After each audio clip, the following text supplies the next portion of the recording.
Hello everyone, welcome to সঙ্গী সাথী পাঠশালা। আজকে আমাদের আলোচনার বিষয় হচ্ছে ডিএলএড পার্ট 1 সেশন 2024-26 নিয়ে আমরা আজকে আলোচনা করব। আজকে আমাদের আলোচনার বিষয় হচ্ছে এনভায়রনমেন্টাল সায়েন্স, যার কোড হচ্ছে CPS-4। আজকে আমরা এনভায়রনমেন্টাল সায়েন্সের চ্যাপ্টার 1 পরিবেশ বিজ্ঞানের মূল ধারণা বা বেসিক কনসেপ্ট অফ EVS নিয়ে আলোচনা করব। এখান থেকে আমরা গুরুত্বপূর্ণ 2 নম্বরের গুরুত্বপূর্ণ 10টা প্রশ্ন নিয়ে আলোচনা করব। ইতিমধ্যে আমরা চাইল্ড স্টাডিজ, ম্যাথামেটিক্স, বেঙ্গলি এবং ইংলিশের গুরুত্বপূর্ণ 10টি করে প্রশ্ন প্রথম চ্যাপ্টার থেকে 2 নম্বরের 10টি করে প্রশ্ন আলোচনা করে ফেলেছি। সেগুলো অবশ্যই তোমরা চ্যানেলে ভিজিট করে দেখে নেবে। পরিবেশ বিজ্ঞানের প্রথম প্রশ্ন হচ্ছে পরিবেশের সংজ্ঞা দাও, অথবা পরিবেশ বলতে কী বোঝো, পরিবেশ কাকে বলে। এনভায়রনমেন্ট শব্দটি উৎপত্তি হয়েছে ফরাসি শব্দ এনভায়রনর থেকে, যার অর্থ হলো ঘিরে থাকা, বেষ্টিত করা। বিজ্ঞানী সিসি পার্ক 1890 খ্রিস্টাব্দে পরিবেশের সংজ্ঞায় বলেছেন, পরিবেশ হলো সেই সমস্ত উপাদানের যোগফল যা মানুষকে স্থান ও কালের নির্দিষ্ট গণ্ডিতে পরিব্যাপ্ত করে রাখ। আবার পরিবেশ বিজ্ঞানী আর্মস 1994 খ্রিস্টাব্দে বলেছেন, জীব সম্প্রদায়ের তাদের জীবনচক্রের যে কোনো সময় যে সমস্ত পারিপার্শ্বিক জৈব এবং অজৈব উপাদানের দ্বারা প্রভাবিত হয়, সেই উপাদানগুলির সমষ্টিকে পরিবেশ বলা হয়। তবে পরিবেশ শব্দটির আভিধানিক অর্থ কী? পরিবেশ শব্দটির আভিধানিক অর্থ হলো পারিপার্শ্বিক বহির্জাগতিক অবস্থা যা মানুষ, প্রাণী ও উদ্ভিদকে জীবিত বা কার্যরত অবস্থায় প্রভাবিত করে। তাই পরিবেশ বলতে বোঝানো হয় মানুষের চারপাশে অবস্থিত সজীব ও নির্জীব উপাদান, জীবন্ত গাছপালা এবং মানুষের হাতে করা সব কিছু, যে বিরাট জগৎ তার সবটাই, অর্থাৎ আমাদের আশেপাশে যা কিছু ঘিরে রয়েছে তাকেই আমরা পরিবেশ বলে থাকি। এরপর 2 নম্বর প্রশ্ন, পরিবেশ শিক্ষার লক্ষ্য হলো 1. পরিবেশ সম্পর্কে বিভিন্ন তথ্য, 2. পরিবেশের উন্নতি ঘটানো, 3. জনগণকে পরিবেশগত সমস্যা সমাধানের প্রয়োজন ভিত্তিক জ্ঞান, ধারণা, দক্ষতা, প্রেষণা ও দায়িত্ববোধ সম্পর্কে সচেতন করা। 3 নম্বর প্রশ্ন, পরিবেশ শিক্ষা বা পরিবেশ বিজ্ঞান শিক্ষার লক্ষ্যকে কয় ভাগে ভাগ করা যায় ও কী কী? পরিবেশ বিজ্ঞান শিক্ষার লক্ষ্যকে 3 ভাগে ভাগ করা যায়। 1. জ্ঞানমূলক লক্ষ্য, 2. ক্রিয়ামূলক লক্ষ্য এবং 3 হচ্ছে মনঃসঞ্চালনমূলক লক্ষ্য। জ্ঞান মানে আমাদের বিভিন্ন বিষয় সম্পর্কে আমরা জানতে পারবো পরিবেশগত দিকে। ক্রিয়ামূলক সেই বিষয়ের যে ক্ষতিগুলো হচ্ছে সেইগুলোকে দেখে তার উদ্দেশ্যে আমরা কোনো কাজ করতে পারবো। এবং মনঃসঞ্চালনমূলক লক্ষ্য হচ্ছে আমাদের ধারণাগত এবং বস্তুগত যে ধারণা তৈরি হলো সেইটা দ্বারা আমরা অন্যকে উদ্বুদ্ধ করতে পারবো সেই বিষয়ে, পরিবেশ বিষয়ে, যাতে সে বা তারা কার্যক্রম করতে পারে। 4 নম্বর প্রশ্ন, পরিবেশকে কয় ভাগে ভাগ করা যায় ও কী কী?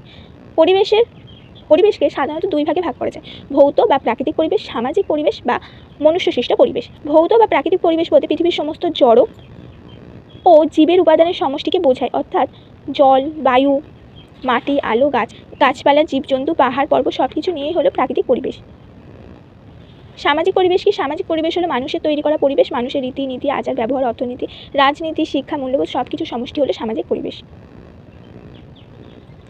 এবং মানুষকে শান্তিতে, সুষ্ঠুভাবে, স্বাভাবিকভাবে বাঁচতে গেলে প্রাকৃতিক ও সামাজিক উভয় পরিবেশের সঙ্গে ভারসাম্য রেখে এগিয়ে চলতে হয়। এটাই হলো আমাদের প্রাকৃতিক ও সামাজিক পরিবেশের গুরুত্ব। এরপর আরও একটি প্রশ্ন, ইউনাইটেড নেশন এনভায়রনমেন্ট প্রোগ্রাম 1976 এ পরিবেশ সম্পর্কে কী বলা হয়েছে? এটা খুব গুরুত্বপূর্ণ প্রশ্ন। ইউনাইটেড নেশন এনভায়রনমেন্ট প্রোগ্রাম 1976 এ বলা হয়েছে, পরিবেশ বলতে পারস্পরিক ক্রিয়াশীল উপাদানগুলির মধ্যে বা মাধ্যমে গড়ে ওঠা সেই প্রাকৃতিক ও জীবমণ্ডলীয় প্রণালীকে বোঝায় যার মধ্যে মানুষ ও অন্যান্য জীবের উপাদানগুলি অস্তিত্ব রক্ষা করে ও সক্রিয়ভাবে বসবাস করে। এই অংশটুকু তোমাদেরকে মুখস্থ করে পড়ে লিখতে হবে। 6 নম্বর প্রশ্ন, এটাও খুব গুরুত্বপূর্ণ প্রশ্ন। 1977 খ্রিস্টাব্দে, এখানে হবে TBLC কনফারেন্স পরিবেশ শিক্ষার বৈশিষ্ট্য সম্পর্কে যা বলা হয়েছে তার যে কোনো দুটো উল্লেখ করো। 1977 খ্রিস্টাব্দে TBLC কনফারেন্সে পরিবেশ শিক্ষার প্রথম তালিকাভুক্ত করা হয়।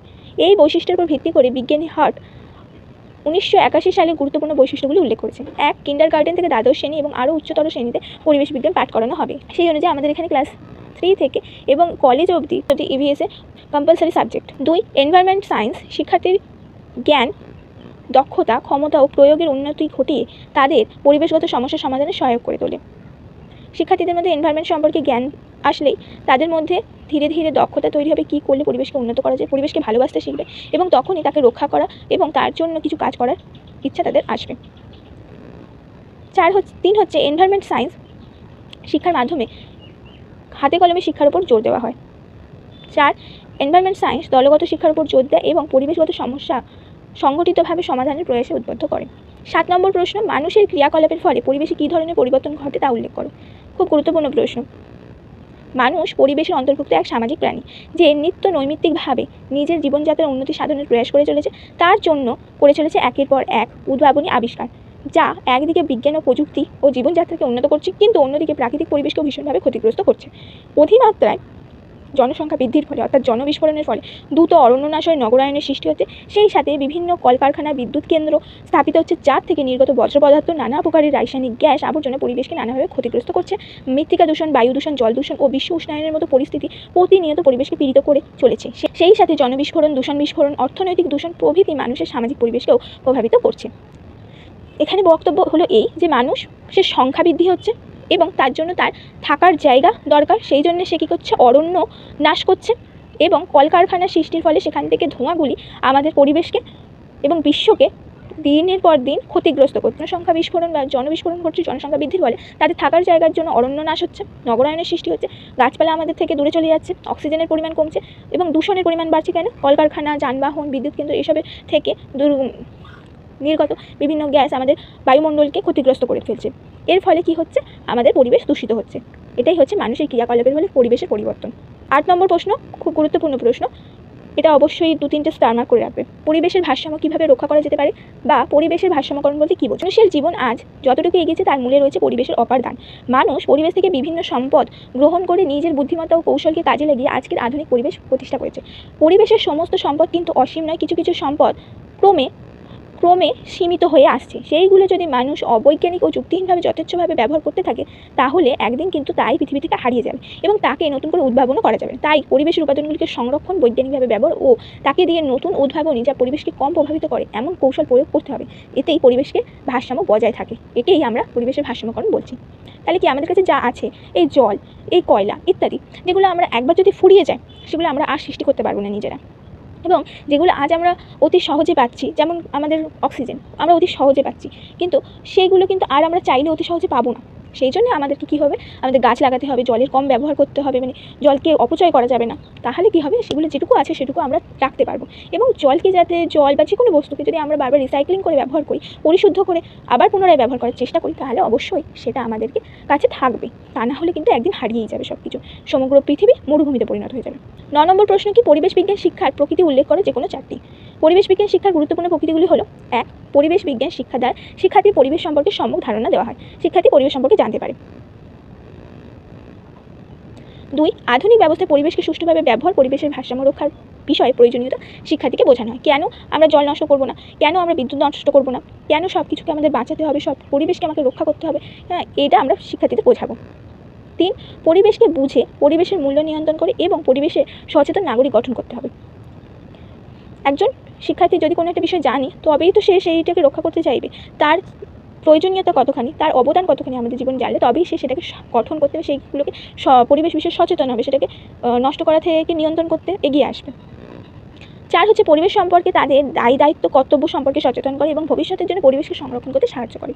10 নম্বর প্রশ্ন, এটা অন্যতম একটি গুরুত্বপূর্ণ প্রশ্ন। পরিবেশগত সমস্যা বলতে কী বোঝো? ভারতে পরিবেশগত সমস্যাকে কয় ভাগে ভাগ করা হয়েছে ঠিক কি বলছে? গত কয়েক দশক ধরে সারা পৃথিবীতে পরিবেশগত সমস্যা একটি গুরুত্বপূর্ণ আলোচনার বিষয় হয়ে উঠেছে।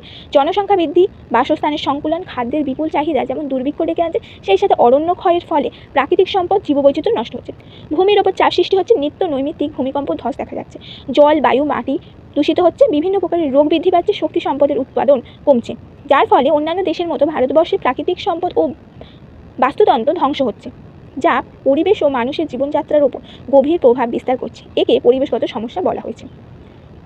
যে পরিবেশের ওপর যে সমস্ত বিষয়গুলি ভিত্তি করে সমস্যাগুলো তৈরি করছে, পরিবেশের সমস্যা তৈরি করছে, সেগুলোকে আমরা কি বলছি? পরিবেশগত সমস্যা।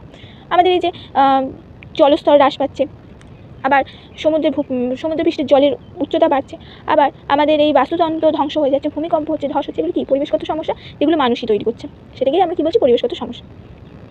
ভারতে এই পরিবেশগত সমস্যাকে 2 ভাগে ভাগ করেছে। 1. ভারতের অর্থনৈতিক বৃদ্ধি ও উন্নয়নগত সমস্যা, আর 2. প্রাকৃতিক সম্পদের সংকট। এই ছিল আমাদের পরিবেশ বা ইভিএস এর গুরুত্বপূর্ণ 10টা প্রশ্ন, যেটা আমরা প্রথম অধ্যায় থেকে আজকে আলোচনা করলাম।